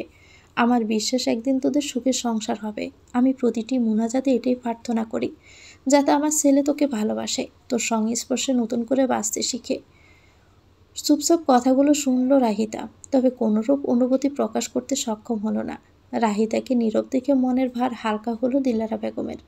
কিছু একটা ভেবে জোরে একটা নিঃশ্বাস ফেললেন তিনি। দেখ রাহি, স্বপ্নের খারাপ ছেলে না, এটা তুই নিজেও জানিস। ও কাল রাগের বশে তোকে কিছু বলে থাকলে ওকে একটু ঠান্ডা হতে দে। দেখবি সব দায়িত্ব স্বেচ্ছায় নিবে। শুধু দরকারি একটুখানি সময়। আমি যে সময়টা না দিয়ে ওকে বিয়ে দিয়েছি সেই সময়টা তুই ওকে দে। আমি জানি তুই নিরাশ হবি না। আর একটা কথা, তোর পাশাপাশি আমিও লক্ষ্য রাখবো স্বপ্নিলের উপর। সে তোকে মেনে নিতে চাইছে না বা তোর সাথে খারাপ আচরণ করছে, তবে তুই চাইলে আমি স্বেচ্ছায় তোকে ওর থেকে আলাদা হওয়ার সুযোগ দিব। তোর মা বাবার সব অভিযোগ মাথা পেতে মেনে নিব। তবু তুই এখন অন্তত ওদের কিছু বলিস না মা, আমার অনুরোধ। শাশুড়ির মুখে এমন কথায় থম মেরে বসে থাকে রাহিতা। শুধু অদ্ভুত হাহাকার ও দীর্ঘশ্বাস আশ্রে পড়ে হৃদয়ে। জীবন নামক স্রোত হুট করে মানুষকে কই থেকে কই ভাসিয়ে নিয়ে যায় কেউ বলতে পারে না। শাশুড়ির কথায় মাথা নাড়িয়ে ওনার থেকে অনুমতি নিয়ে রুম ত্যাগ করে সে। আপাতত তার প্রচণ্ড মাথা ব্যথা করছে। রাহিদা যখন ঘুম ভাঙল তখন বাজে 11টা। এতক্ষণে হয়তো বাসার সবাই খেয়ে দিয়ে ঘুমিয়েও গেছে। সবাই বলতে রাহিদার শাশুড়ি ও ননদ স্বামীরা।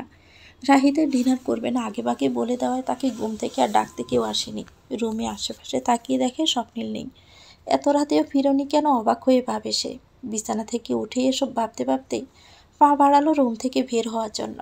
এমন সময় বারান্দা থেকে আসা উস্কো গন্ধে পায়ে সেদিকে এগিয়ে যায় রাহিতা। আদা ভেজানো দরজা পুরোপুরি খুলে বারান্দায় প্রবেশ করতেই দৃষ্টিগোচর হয় সিগারেট খাওয়া স্বপ্নিলকে। ছাদের দিকে মুখ করে একের পর এক ধোঁয়া ওড়াচ্ছে সে। বিরক্তিতে মুখ কুঁচকে আসে রাহিতার। লোকটাকে বারণ করছিল এসব ছাইপাশ খেতে, তবুও তার কথা শোনে না। পরক্ষণেই ভাবলো হয়তো বউ বলে মন থেকে মানেই না দেখে তার কথার গুরুত্ব দেয় না। এসব ভেবে তাচ্ছিল্যের সাথে স্বপ্নিলের পাশে গিয়ে চুপচাপ দাঁড়ালো। কখন এসেছেন? কিছু জিজ্ঞেস করেছি, বলার প্রয়োজন মনে করছি না। ও, আশাহতভাবে কথাটা বলে অভিমানী চোখে স্বপ্নিলের দিকে তাকালো সে। সে জানে পাশে দাঁড়ানো মানুষটা তার অভিমানের কদর দিবে না। তবুও কেন যে সে নিজ থেকে তার খোঁজখবর নিতে যায় রাহিতা নিজেও জানে না। হয়তো ভালোবাসে তাই বলে। নির্বিকারভাবে সিগারেট শেষে টান দিয়ে হাত থেকে তা ফেলে দেওয়ার আগে আনমনেই একবার পাশে দাঁড়ানো রাহিতার দিকে চোখ গেল স্বপ্নিলের। চোখ সরিয়ে নিতে যেয়েও এক অদ্ভুত দৈব বলে চোখ ফিরিয়ে নিতে সক্ষম হলো না সে। অভিমানী চোখে আকাশের বুকের জেগে থাকা ছাদের দিকে তাকিয়ে আছে রাহিতা। অক্ষিকোটর খানিকটা টলমল করছে পানিতে। আচ্ছা, সেও কি তার মতো আকাশের সাথে নিজের দুঃখের কথা বলছে? সাদের কাছে অভিযোগ করছে? প্রশ্ন জাগে স্বপ্নিলের মনে, এবং প্রশ্নটা জাগতেই এক অদ্ভুত অনুভূতি জাগে তার মনে। হঠাৎ করেই স্বপ্নিলের খানিকটা অপরাধ বোধ হয় রাহিতার সাথে এমন নির্লিপ্ত ব্যবহার করার জন্য। হাতে রাখা সিগারেটটা নিচে ফেলে সেও আকাশের দিকে তাকায়। গম্ভীর আকাশের দিকে তাকিয়ে গম্ভীর মুখে সে নিজেও ভাবতে থাকে রাহিতার কথা। মেয়েটা তো কোনো দোষ নেই এখানে। বাসায় আসার পর তার মা ডেকেছিল রুমে, জানিয়েছেন তার অতীতের ব্যাপারে রাহিতা ও তার পরিবারের অজ্ঞতার কথা। মায়ের মুখে এসব শুনে বেশ অবাক হয়েছিল সে। নিজের অজান্তে মেয়েটাকে কী সব বলেছে কাল কষ্ট দিয়ে ফেলেছে। একবার ভেবেছিল সরি বলবে, কিন্তু পরক্ষণে কী যেন ভেবে নিজের সব ইচ্ছেকে সূক্ষ্মভাবে দমন করে সে। রাহিদা ঘুমিয়ে থাকায় সে বারান্দায় এসে একমনে এসব ভাবতে ভাবতে সিগারেট ফুঁকছিল। রাহিদার প্রতিও তার রাগ জন্মায়। মেয়েটাকে আগে থেকে চিনে সে, মুখে কখনো না বললেও স্বপ্নিল জানে রাহিদা বেশ ভালো একটা মেয়ে। সে একটা সুন্দর লাইফ ডিজার্ভ করে। কিন্তু এসবের পরেও সে কেন রাজি হলো তাকে বিয়ে করতে? যদিও সে জানতো না কিছু, তবুও কোনো কারণে মানা করলেই তো পারত। তবু অন্য কারণে কারোর সাথে একটা সুখের জীবন পেত সে। এসব ভাবার মাঝে সেখানে প্রবেশ করে রাহিতা, এবং তাকে দেখে মনের রাগ মাথা ছাড়া দিয়ে উঠে বিদায় তাকে ইগনোর করছিল স্বপ্নিল। কিন্তু এই যে এখন তার পাশে ছাদের আলোর নিচে অশ্রুসিক্ত চোখে আকাশের দিকে তাকিয়ে থাকা মেয়েটা এক অদ্ভুত বান্ধনে টানছে। স্বপ্নিলের হঠাৎ মন চাইছে তার চোখের পানি মুছে দিতে, শক্ত গলায় বলতে, এখন কাঁদছো কেন এইভাবে? কেন আমায় বিয়ে করে নিজের জীবনকে কষ্টে ঠেলে দিলে? আমার সাথে তোমাকেও কষ্ট পেতে হবে ভাবলে মনের ভার আরও গভীর হয়ে যায় আমার। কিন্তু মুখ ফুটে সে এসবের কিছুই বলতে পারল না। পুনরায় আকাশের দিকে তাকিয়ে গলা ঝেড়ে বলল, কথায় কথায় চোখ দিয়ে পানি বের করবে না। তোমার চোখের পানি মুছে দেওয়ার জন্য কেউ বসে নেই এখানে। বন্ধুর বাড়ি গিয়েছিলাম, তাই আসতে আমার লেট হয়ে গেছে। এসব বউদের মতো গোয়েন্দাগিরি স্বভাব বাদ দাও, বুঝতে পেরেছ? হঠাৎ করে স্বপ্নীলের কথায় পাশ ফিরে রাহিতা। মুহূর্তে চোখাচোখি হয় স্বপ্নীলের সাথে, যে আপাত দৃষ্টিতে তার দিকেই তাকিয়েছিল। রাহিতা তাকাতেই অপ্রস্তুতভাবে চোখ সরিয়ে নেয় স্বপ্নীল। কেন যেন এই মেয়ের চোখের দিকে বেশিক্ষণ তাকিয়ে থাকতে পারে না সে। কি যেন আছে এই চোখ দুটোতে, যা তার রাগী সত্তাকে অদ্ভুতভাবে কোমল করে দেয়।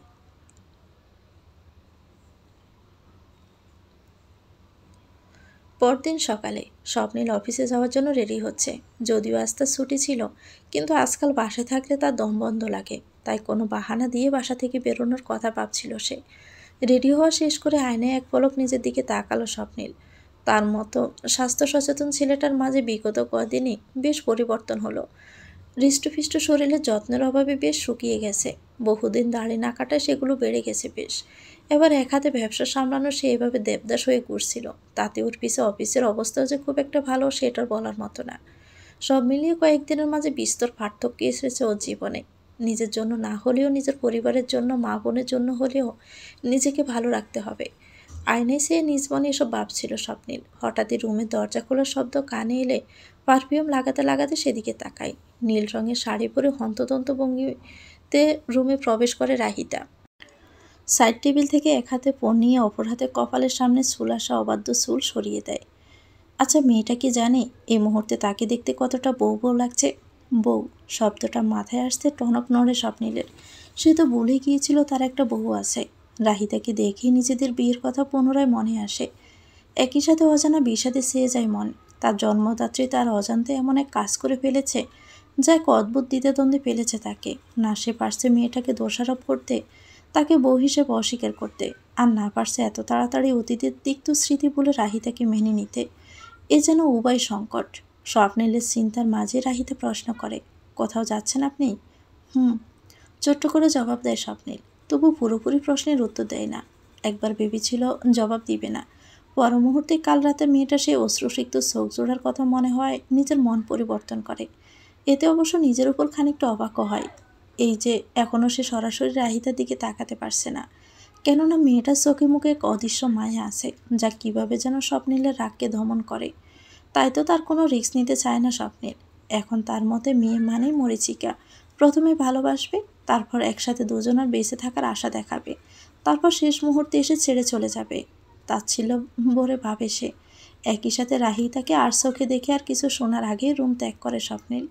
নিচে নামতে টেবিলে বসতে মা ও বোনের সাথে দেখা হয়।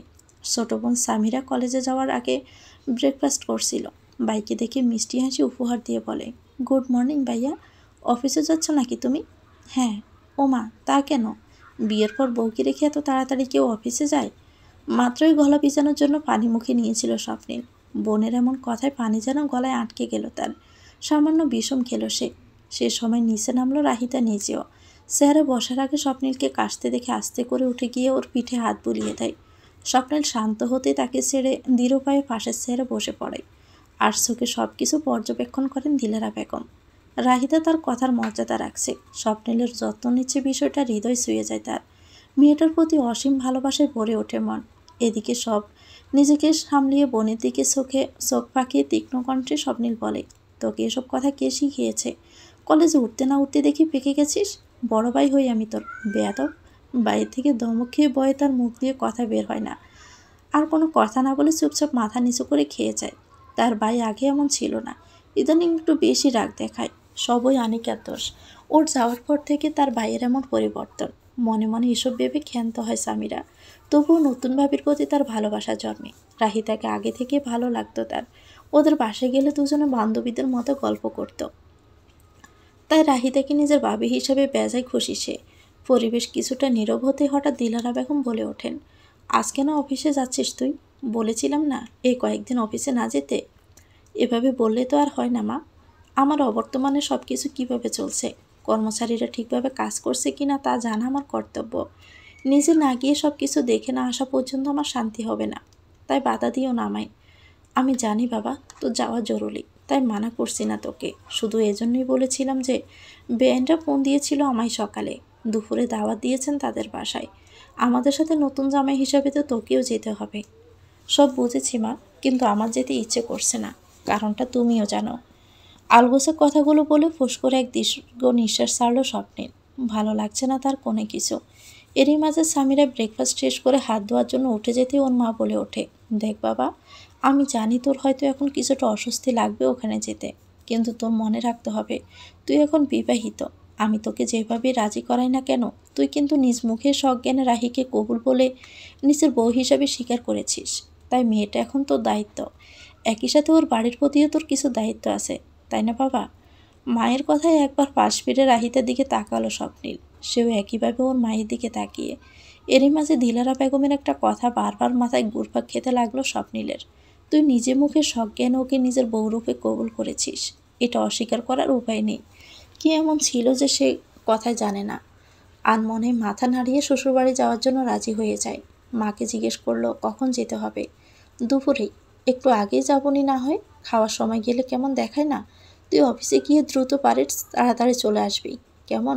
আচ্ছা মা, আসি তাহলে। রাহিতা সব কিছু চেয়ে চেয়ে দেখল শুধু। যদিও সে এখানেই বসেছিল, তবুও ওকে একবার বলে যাওয়া যেত না? নাকি স্বপ্নীল ওকে বলে যাওয়ার প্রয়োজনটুকুও মনে করল না? রাহিতার মুখ দেখে শাশুড়ি যেন সব বুঝে গেলেন। চেয়ার থেকে উঠে ওর কাছে এসে মাথায় হাত রেখে বললেন, মন খারাপ? তোকে বলে যায়নি দেখে? বিনিময়ে ব্যথিত নয়নে মেয়েটা নিরুত্তরে চেয়ে রইল শুধু।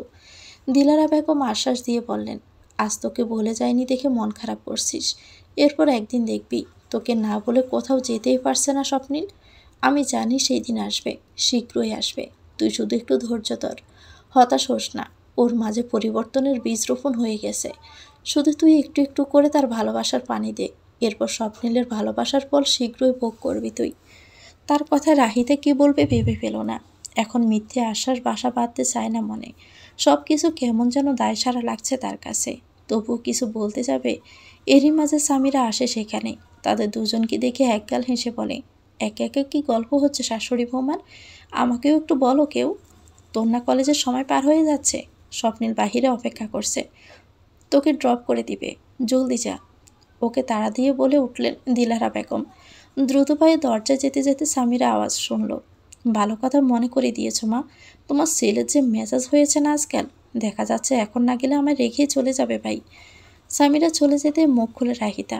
কণ্ঠ স্বাভাবিক করে শাশুড়িকে বলে, রুমে যাই মা, আম্মু ফোন দিয়েছিল একটু আগে। রুমে যাওয়ার আগে কেটে যাওয়ায় ধরতে পারিনি। আমি কল ব্যাক করে কথা বলবো এখন। হ্যাঁ অবশ্যই রাহি, জলদি যা। আর বেয়ানকে বলি দিস তার জামাইও যাচ্ছে আমাদের সাথে। ওনার কথায় মাথা নেড়ে রুমের উদ্দেশ্যে প্রস্থান করে রাহিতা। দিন আরম্ভের ব্যস্ততায় সবাই চলে যায় যে যার কাজে। আয়নার সামনে দাঁড়িয়ে শাড়ির কুচি ঠিক করছিল রাহিতা। পিছনেই বিরক্ত হয়ে দাঁড়িয়ে আছে স্বপ্নীল। না মেয়েটা নিজে জলদি রেডি হচ্ছে, আর না আয়নার সামনে থেকে সরে ওকে রেডি হতে দিচ্ছে। কিন্তু রাহিতা যে চাইলেও তাড়াতাড়ি করতে পারছে না, সেটা স্বপ্নীলকে বোঝাবে কে? জামদানির নতুন শাড়ি হওয়ায় কুচির অংশ এলোমেলো হয়ে যাচ্ছে বারবার। এদিকে ওদের বের হওয়ার সময় হয়ে এলো বটে। অতিষ্ঠ হয়ে শেষমেশ স্বপ্নের বাহু টেনে ওকে সরিয়ে দিল ড্রেসিং টেবিলের সামনে থেকে। হঠাৎই এমনটা হওয়ায় দুঃখ পেল রাহিতা। একে তো কিছু ঠিক করতে পারছে না, তার মধ্যে না দেখে সে কীভাবে শাড়ি পরবে এখন। চোখে মুখে আদার নামিয়ে শাশুড়ির রুমের দিকে যেতে দৌড়তেই পথ রুখে দাঁড়ায় স্বপ্নের। এতক্ষণে চোখ তুলে ওর দিকে তাকাতে সে চুপচাপ নিচে বসে হাঁটু গেড়ে বসে পড়ে। যতক্ষণে বিস্ময়ের রেশ কাটিয়ে উঠেছিল, ততক্ষণে স্বপ্নীলের আওয়াজও ফোঁস ফিরে ওর। ভালো করে ধরে থাকো কুচি, নড়বে না একদম। গলায় আটকে যাওয়া শ্বাসরোধ করে কোনো মতে হাতে কুচি ধরে দাঁড়িয়েছিল রাহিতা। স্বপ্নীল মনোযোগ দিয়ে ওর শাড়ির কুচি ঠিক করে দিচ্ছে।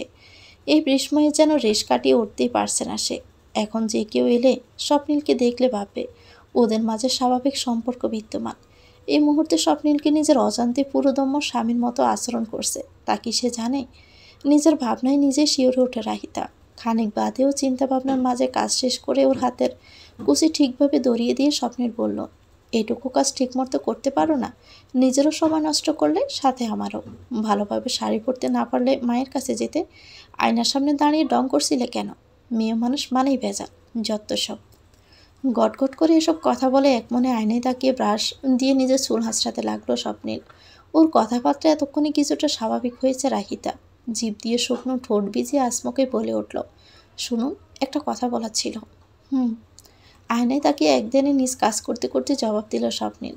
কোনোরূপ বনিতে ছাড়ে রাহিতা বলল, আমার মা বাবার সামনে আমার সাথে স্বাভাবিক আচরণ করবেন প্লিজ। এমন কিছু বলবেন না যেন তাদের মনে হয় আমাদের মাঝে স্বামী স্ত্রীর স্বাভাবিক সম্পর্ক নেই। এই অনুরোধটা অন্তত রাখবেন প্লিজ। আসমকে রাহিতার এমন প্রশ্নে পিছন ঘুরে স্বপ্নিল। এভাবে অদ্ভুত দৃষ্টিতে তাকিয়ে থাকে কিছুটা অস্বস্তিতে পড়ে মেয়েটা। কিন্তু ও পুনরায় কিছু বলার আগে পাঞ্জাবির বুতম লাগাতে লাগাতে স্বপ্নিলের উত্তর, তুমি না বললেও আমি ওখানে গিয়ে এমন কিছু বলতাম না। ওদের সাথে ভালো আচরণই করতাম, কারণ ওদের তো কোনো দোষ নেই এখানে। তারা তো কিছু জানেনি না, তাই এটা আমায় বলার প্রয়োজন নেই। এটুকু কমন সেন্স আমার মাঝে আছে, বুঝেছ? স্বপ্নিলের কথায় মনে মনে স্বস্তি পেলেও একটি কথা শুনে প্রশ্ন না করে পারল না সে। মুখ ফুসকে অবশেষে বলেই ফেলল, তাহলে তো আমার ক্ষেত্রেও বিষয়টা একই রকম, তাই না? আমিও তো কিছুই জানতাম না, আমারও তো কোনো দোষ নেই। তবে কেন আমার সাথে আপনার এত ঠান্ডা আচরণ? মাত্র পাঞ্জাবির বোতাম লাগানো শেষ করতে এমন প্রশ্নের সম্মুখীন হয়ে কিছুটা থমকে যায় স্বপ্নিল। এক দৃষ্টিতে চেয়ে থাকে ওর সামনে থাকা সলসলে চোখে রাহিতার দিকে। এই চোখের বাসও অস্পষ্ট, যেন অন্য কিছুর জবাব চাইছে স্বপ্নিলের কাছে, নিজের অধিকার চাইছে তার কাছ থেকে।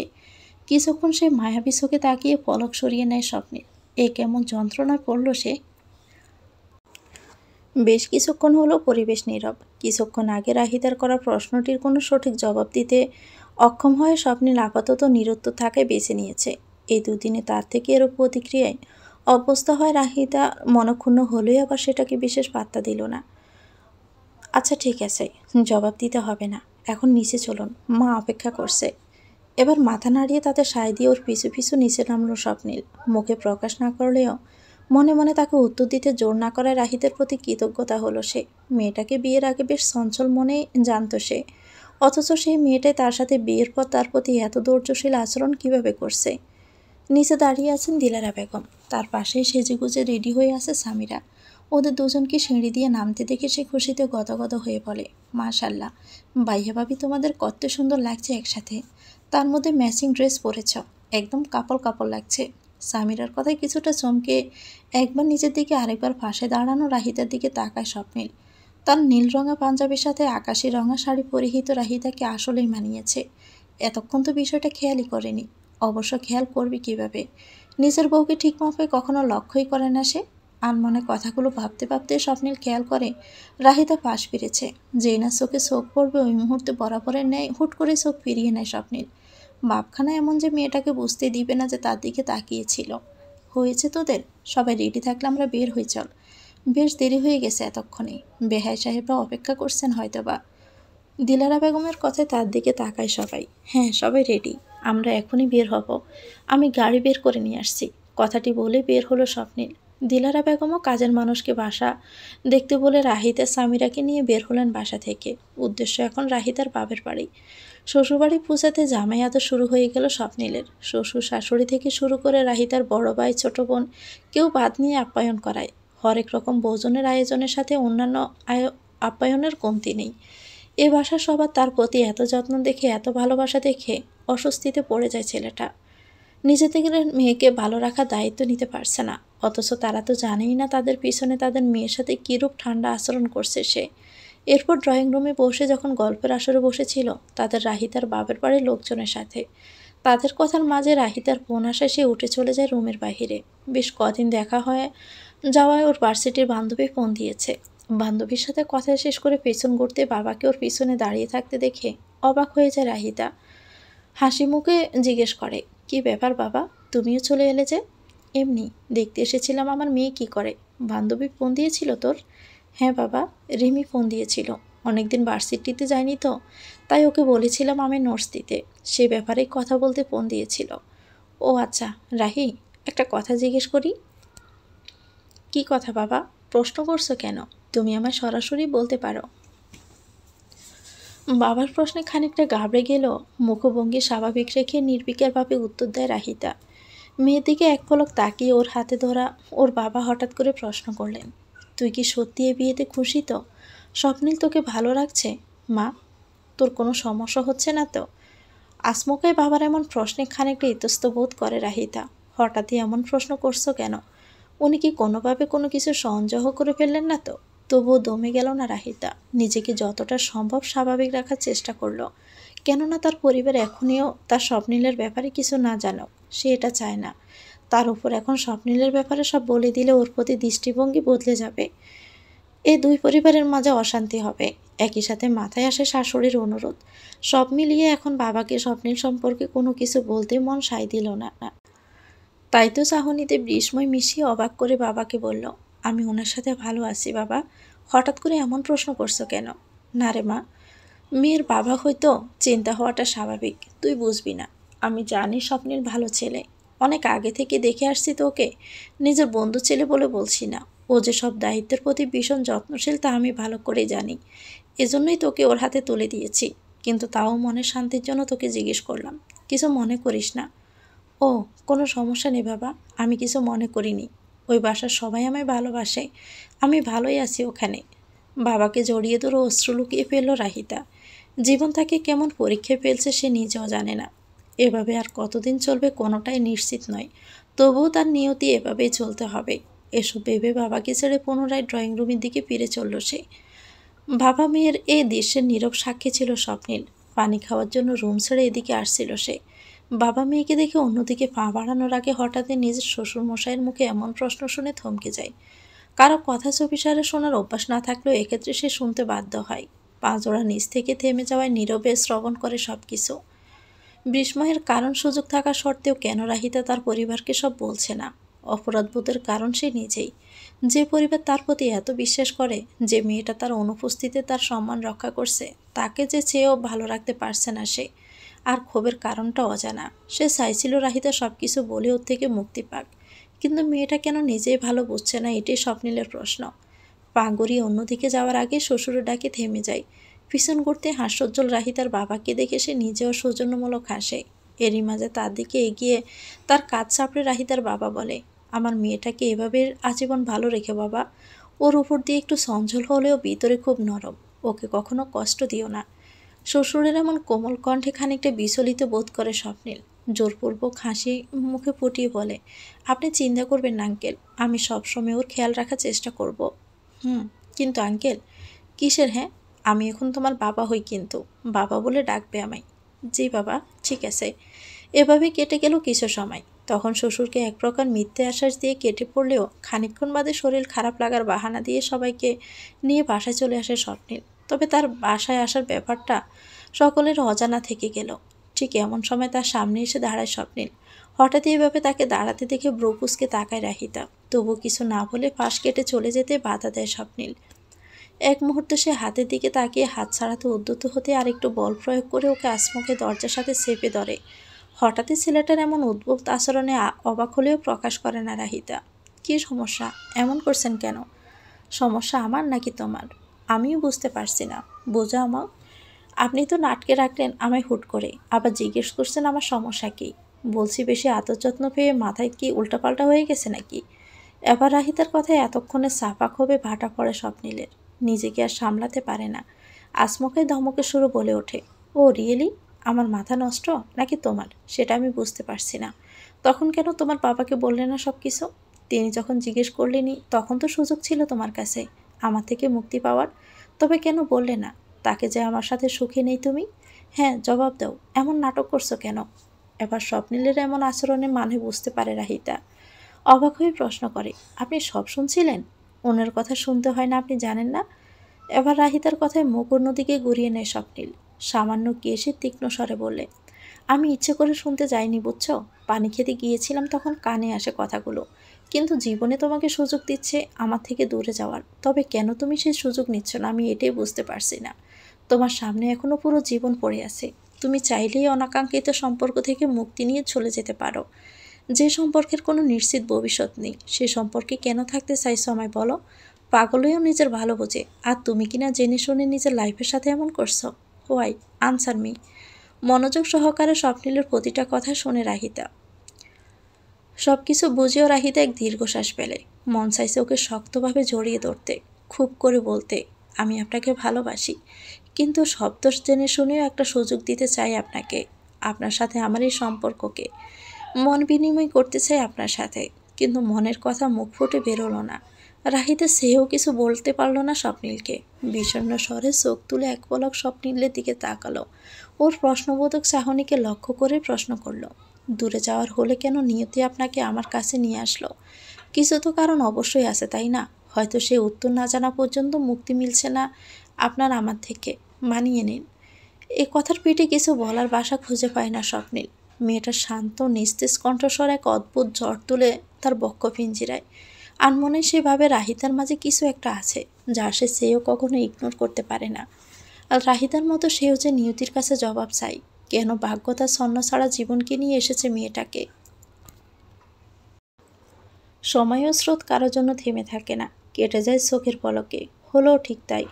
দেখতে দেখতে স্বপ্নিল ও রাহিতা জীবন থেকে চলে গেল আরও সপ্তাহখানেক। বিয়ের প্রায় মাসখানেক হতে চলার পরেও স্বপ্নিল এখনও রাহিতার সাথে সহজ হতে পারেনি। একটু একটু হয়েছে, তবে সে যে চেষ্টা করেনি তা নয়। রাহিতার সাথে মানিয়ে নিতে পারছে না। বারবার মেয়েটার দিকে তাকালে ওর মনে এক অদ্ভুত মায়ার জোয়ার সৃষ্টি হয়, কিন্তু এক অজানা বাধায় সে জোয়ারে ভাসতে পারে না, যার ফলশ্রুতিতে অপরাধবোধ আরও মাথা চেপে বসে। নিজের প্রতি জন্মানো ক্ষোভ মনের অজান্তে মাঝে মধ্যে সে রাহিতার উপর জাড়ে। রাহিতও কম যায় না, কখনো ধৈর্য ধরে তো কখনো ওকে ঠিকই উচিত জবাব দিয়ে ছাড়ে। তবে এতদিন তাদের কক্ষের চার দেয়ালের মাঝে এসব ঝগড়াঝাটি হলেও গতকাল ঘটে গেছে ভিন্ন ঘটনা। অফিস থেকে বাসায় আসছিল স্বপ্নিল। বাসায় আসার আগে থেকে কোনো এক কারণে সে অন্যমনস্ক ছিল, যার ফলে এক প্রকার ছন্ন ছাড়ার মতোই ঘরে প্রবেশ করে।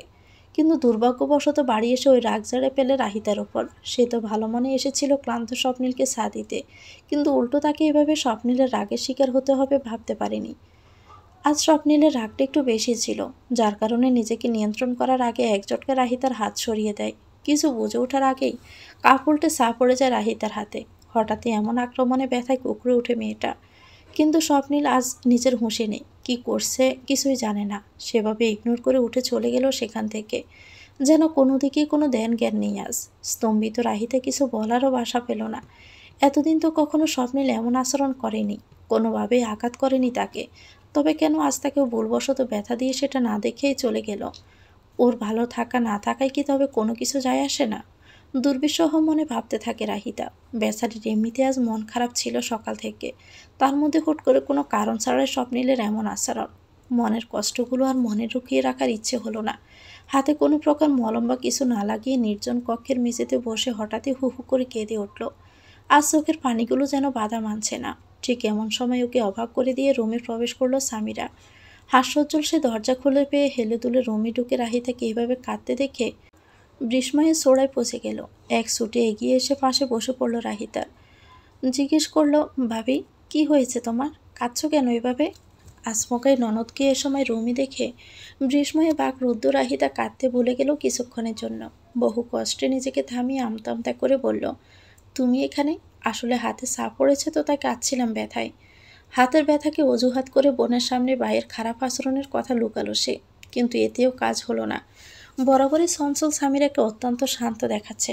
কিছুক্ষণ ওর লালচে হওয়া হাতের দিকে তাকিয়ে সে নির্চুপ কণ্ঠে বলল, ভাইয়া করেছে এটা, তাই না? চমকে উঠে ওর দিকে তাকায় রাহিতা। সামিরা ধরে ফেলেছে তবে এই সত্যকে এখন কিভাবে ধামাচাপা দিবে? বাবার আগে সামিরা আবারও বলল, কি হলো ভাবি, চুপ করে আসো কেন? স্বপ্নিল ভাইয়াই করেছে, তাই না? ঠিক বলছি তো আমি? সামিরা, আসলে আমার থেকে কিছু লুকোনোর প্রয়োজন নেই ভাবি। আমি তোমাদের রুমে আসার আগে ভাইয়ের চিল্লানোর আওয়াজ পেয়েছিলাম বাহির থেকে। একান্তই তোমাদের স্বামী স্ত্রীর ব্যক্তিগত ব্যাপার বলে চুপচাপ কেটে পড়েছিলাম। এরপর তোমার চিল্লানোর আওয়াজ শুনে আর ভাইয়াকে বের হতে দেখে ভেবেছি তুমি ভাইয়াকে চুপ করিয়েছ, তাই তুই হেসে হেসে আসছিলাম এখানে। কিন্তু তোমায় এভাবে কাঁদতে দেখে আর তোমার হাত দেখে এখন যা বোঝার সব বোঝা হয়ে গেছে আমার। তাই বলছি আমার থেকে এখন অন্তত কিছু আর লুকিও না প্লিজ। হতাশ মুখে দীর্ঘশ্বাস ফেলে নরম সুরে করুণ চোখে রাহিতার গালে হাত রেখে বলল সামিরা। এতক্ষণ চুপ থাকলেও বোন সমতুল্য ননদের এমন নরম কথায় ও তার সব কিছু জেনে যাওয়ায় নিজের অবাধ্য অনুভূতিগুলো আর দমিয়ে রাখল না রাহিতা। এতদিন যা সে কারোর সামনে করেনি, নিজের কাছাকাছি বয়সী সামিরার সাথে আনায়াসে তা করে ফেলল। ওকে জড়িয়ে ধরে প্রকাশ করলো নিজের মনে লুকায়িত সব দুঃখ। খুলে বলল এতদিনের মনে জমে রাখার সব কষ্ট। নিজের মনকে হালকা করতে এটুকু যে আর করতেই হতো। এতদিন রাহিতার প্রতি স্বপ্নিলের ঠান্ডা আচরণ টুকটাক লক্ষ্য করলেও আজকের আচরণ দেখে অবাক না হয়ে পারল না সামিরা। নিজ ভাইয়ের প্রতি রাগেও রাহিতার সাথে করা এসব আচরণ শুনে লজ্জায় মাথা নিচু হয়ে গেল তার। রাহিতা বয়সও যে খুব বড় তাও না, ওর সে বছর দুয়েক বড় হবে, কিন্তু এরই মাঝে মেয়েটার জীবনে কেমন যেন জ্বরটা চলছে, তা বেশ ভাবিয়ে তোলে সামিরাকে। ফলশ্রুতিতে রাহিতাকে সান্ত্বনা দিতে গিয়ে কখন যে নিজের চোখের কোণে জল নেমেছে সেটাও দেখতে পেল না সামিরা। কেঁদো না ভাবি, প্লিজ শান্ত হও। জানি না তোমায় কি বলে সান্ত্বনা দেওয়া উচিত, কিন্তু আমি সত্যি ভাবতে পারছি না ভাইয়া এমন কিছু করবে। আমি আর কিছু বলার আগে কোনো একদিক সে থেমে গেল সামিরা। হঠাৎই ওর থেমে যাওয়া দৃষ্টি চোখ ঘুরাতেই তার দৃষ্টি অনুসরণ করে সামনে তাকিয়ে স্তব্ধ হয়ে যায় রাহিতা নিজেও। দরজার কাছে ওর শাশুড়ি দাঁড়িয়ে আছে, আর উনি যে এতক্ষণ তাদের দুজনের কথা শুনছেন তা ওর লালচে হওয়া বর্ষার চেহারায় স্পষ্ট প্রকাশ পাচ্ছে। রাগের আবার টিকরে বেরিয়ে উঠছে তার মুখ থেকে। ছলছল নয়নে তার দিকে তাকিয়ে ইতস্তভাবে রাহিতে কিছু বলতে যাবে তখনই হুট করে এগিয়ে এসে তাকে জড়িয়ে ধরেন দিলারা বেগম। মাতৃসমতুল্য স্নেহের পরশ পেয়ে যেন এতক্ষণে সব কষ্ট অভিমান পুনরায় জেগে ওঠে। কিছুক্ষণ কাঁদার পর সে খানিকটা শান্ত হতে চোখের ইশারায় মেয়েকে পানি এগিয়ে দিতে বললেন দিলারা বেগম। সামিরা পানি এগিয়ে দিতেই রাহিদাকে খাটে বসিয়ে পানি খেতে দিলেন তিনি। ঢক ঢক করে পানি খেয়ে খানিকটা শান্ত হয়ে গেল মেয়েটা। তারপর শাশুড়ির দিকে তাকিয়ে নত মস্তকে বলল, মা, আমি বুঝতে পারছি না ওনার কি হয়েছে, হঠাৎ করে আজ কি হলো তার। এই কয়েকদিনে তো খানিকটা সহজ হচ্ছিলেন, কিন্তু আজ কেন এভাবে? কাঁদিস না মা, তুই শান্ত হ। আমায় কিচ্ছু বোঝাতে হবে না তোর, যা বুঝার আমি বুঝে গেছি। মানে? মানে আর কি, স্বপ্নিল যে এখনও তোকে মেনে নিতে চাচ্ছে না তা বেশ বুঝতে পারছি। আমি তো ভেবেছিলাম হয়তো একটু একটু করে তোকে মেনে নেওয়া শুরু করেছে স্বপ্নিল, কিন্তু এখন তো দেখছি আমার গর্দভ ছেলের চাকা ওই এক জায়গাতেই আটকে আছে। তবে ওর আজকের আচরণ আমি একদমই আশা করিনি স্বপ্নিলের থেকে। আমি তো কখনো একে এমন শিক্ষা দেইনি। তবে ও কী করে পারলো নিজের বউকে আঘাত করতে? রাগের বশে যা ইচ্ছে করবে নাকি? তোকে বিয়ে করেছে বলে আঘাত করার অধিকারও পেয়েছে নাকি? রাগের চোটে ফুঁসে উঠে বললেন দিলারা বেগম। রাহিদের চুপচাপ বসে তাকে দেখল। নিজের ছেলের আচরণে তিনি কতটা অনুতপ্ত তাকে দেখে স্পষ্ট বোঝা যাচ্ছে, কিন্তু স্বপ্নিল যে এটা ইচ্ছে করে করেনি, অন্য মনস্কভাবে করেছে তা বুঝতে পারছেন না দিলারা বেগম। তাই দৃঢ়স্বরে রাহিতা বলে ওঠে, মা, উনি ইচ্ছে করে আমার হাতে চা ফেলে দেননি, রাগের বসে হাত সরাতে গিয়ে ধাক্কা লেগে চা পড়েছে। তুই চুপ কর, তোকে কথা বলতে বলেছি আমি? বললামই তো, স্বপ্নিলের পক্ষে আর একটা কথাও বলা লাগবে না তোর। নির্লজ্জটা যে এসব কাণ্ড ঘটিয়ে কোথায় চলে গেছে আল্লাহই জানে। আর এত কিছুর পরেও তুই ওর পক্ষে সাফাই গাইছিস? ভাগ্য করে তোর মতো মেয়ে পেয়েছে, কিন্তু দাঁত থাকতে দাঁতের মর্যাদা বুঝতে পারছে না। আফসোসের সুরে বললেন দিলারা বেগম। তাতে দুজনের দিকে সে সামিরা দৃঢ়স্বরে বলে উঠল, ভাইয়া কোথায় গেল? এখন তাহলে কি হবে মা? তুমি কথা বলবে ওর সাথে? বলবো না মানে? 100 বার বলবো। ওর সাহস কী করে হয় রাহিতার সাথে এমন করার? বাসায় আসতে দে ওকে আজ। আমি আজকে দেখছি হতচ্ছাড়াটাকে। আর রাহি, তুই আর বসে থেকে হাতের ব্যথা লুকিয়ে সিরিয়ালের নায়িকাদের মতো ওর জন্য না কেঁদে চুপচাপ হাতে মলম লাগিয়ে নে। স্বামী, ওকে লাগিয়ে দিস তো মলম, আমি একটু আসছি। কথাগুলো বলে গটগট করে রুম থেকে বের হয়ে গেলেন দিলারা বেগম। কাঠপুতুলের ন্যায় সেদিকে চেয়ে রইল রাহিত ও সামিরা। রাত করে স্বপ্নিল চলে এলো বাসায়। এ সময় সবার খাওয়া দাওয়া করে ঘুমানোর কথা, অথচ এ সময় ড্রয়িং রুমের সবাই মাকে বসে থাকতে দেখে খানিকটা অবাক হলো। একই সাথে কড়া চোখে ওর দিকে তাকিয়ে থাকতে দেখে কিছুটা বিব্রত হলো। মায়ের গম্ভীর গলার দিকে তাকায় সে। এতক্ষণ কোথায় ছিলি? একটু বাহিরে ছিলাম মা। ঘরে বউকে রেখে বাহিরে অযথা সময় কাটাতে খুব ভালো লাগে না তোর, তাই না? মায়ের এমন কথায় চোখ তুলে তার দিকে একবার তাকিয়ে পুনরায় মাথা নামিয়ে ফেলল স্বপ্নিল। রেগে উঠে দিলারা বেগম পুনরায় বললেন, এসবে যদি করার ইচ্ছে ছিল তবে বিয়ের আগে আমায় বলিসনি কেন? বউকে কখনো মেনে নিবি না, বউয়ের সাথে থাকতে চাইবি না, অযথাই ওকে আঘাত করবি, এসব আমায় বললেই তো হতো। তাহলেই তো বিয়ের জন্য আর জোর করতাম না তোকে। অযথা তোর জন্য একটা মেয়ের জীবনটাও এভাবে নষ্ট হতো না। মা। মায়ের কঠিন স্বরের বিপরীতে আহত কণ্ঠে ডেকে উঠল স্বপ্নিল। তার মা সচরাচর তার সাথে এভাবে কখনো কথা বলেনি। এমনকি বিয়ের আগে যখন সে অনিকার জন্য সুইসাইড করতে যাচ্ছিল তখনও প্রচণ্ড রেগে গেলেও এভাবে ধমকিয়ে কথা বলেনি দিলারা বেগম তার সাথে। স্বপ্নিল বুঝে গেল তখন রাহিতাকে ওই অবস্থায় ফেলে রেখে যে সে ঠিক করেনি। এটা হয়তো কোনোভাবে তার মায়ের চোখে পড়েছে, যার কারণে প্রচণ্ড রেগে আছেন তিনি। নয়তো রাহিতা এসব কথা বাহিরে বলার মতো মেয়ে না। এতদিনে বেশ ভালোভাবেই সব তাকে চিনে গেছে স্বপ্নিল। এখন মা বলছিস কেন? তোর মা কি তোকে এমন শিক্ষা দিয়েছে? জানিস মেয়েটার চোখে জল ছিল তোর জন্য, তবুও মুখ ফুটে একটা বারও তোর বিরুদ্ধে কোনো নালিশ করেনি সে। অথচ তুই তুই তো দিব্যি ওর কথা বলে রাত বিরাতে বাহিরে ঘুরে বেড়াচ্ছিস। লজ্জা করলো না তোর একটাবার? আমি তখন ইচ্ছে করে অমন করিনি মা, ওটা জাস্ট একটা অ্যাক্সিডেন্ট ছিল। আমার হাত লেগে রাহিতার হাতে সা পড়েছিল। কিন্তু তুমি এটার জন্য আমায় ভুল বুঝলে? যদি ইচ্ছাকৃতভাবে নাই বা করিস, তবে কেন ওকে ফেলে রেখে চলে গেলি তখন? ওর কি কষ্ট হয় না? তুই কি দেখিস না? এটাই তো প্রবলেম মা, তুমি শুধু ওর কষ্টটাই দেখো। আমার কষ্ট, সেটা কি একটাবারও ভেবে দেখেছো মা? আমি কিভাবে আছি সেটা দেখার প্রয়োজনও মনে করো না একটাবারও। আমাকে কি মানুষ মনে হয় না মা? আমার অনুভূতিগুলোর কি আমি আর নিতে পারছি না এসব মা? না পারছি সব ছেড়ে চলে যেতে, আর না পারছি ধরে রাখতে। আমাকে মুক্তি দাও এসব থেকে। পুনরায় স্বপ্নিলের মুখে মুক্তির কথা শুনে এবার নিজের উপর থেকে কাবু হারিয়ে ফেললেন দিলারা বেগম।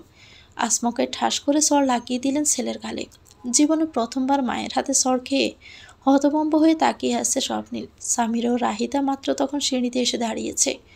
সকলের সামনে এভাবে সর পড়ার আগে অভিমানে সোয়াল শক্ত হয়ে গেল। গাড় গড়িয়ে একবার সিঁড়িতে দাঁড়িয়ে থাকা রাহিতার দিকে তাকালো। লালসা হওয়া সে চোখের দৃষ্টিতে ঘাবড়ে গেল রাহিতা। সে আদরের ছেলেকে কখনো ধমক দিয়েও কথা বলেননি দিলারা বেগম। তাকে আর সর খেতে হলো। ইস, এবার নির্ঘাত স্বপ্নিল ওকে আরও ঘৃণা করবে, এটা ভেবে চোখ দিয়ে দুপুটো অশ্রু গড়িয়ে পড়ল। বারবার মুক্তি চাস কেন স্বপ্নিল? কেন চলে যেতে চাস বাবা? আমাদের কি ভালো লাগে না তোর? যে তোকে ছেড়ে চলে গেছে তার জন্য বাকি সবাইকে কষ্ট দেওয়া কতটা যুক্তিযুক্ত আমাকে বোঝা। আনিকে তোকে ছেড়ে চলে গেছে, এটাতে কি আমাদের দোষ? রাহিতের কি দোষ? নিজের সাথে আমাদেরকেও কেন তুই এভাবে কষ্ট দিচ্ছিস? স্বপ্নিল এবার কিছু বলল না, শান্ত দৃষ্টিতে মায়ের দিকে তাকিয়ে থাকলো। তারপর চুপচাপ বের হয়ে গেল বাসা থেকে। দিলারা বেগম সেদিকে তাকিয়ে একবার কিছু বলতে গিয়েও বললেন না।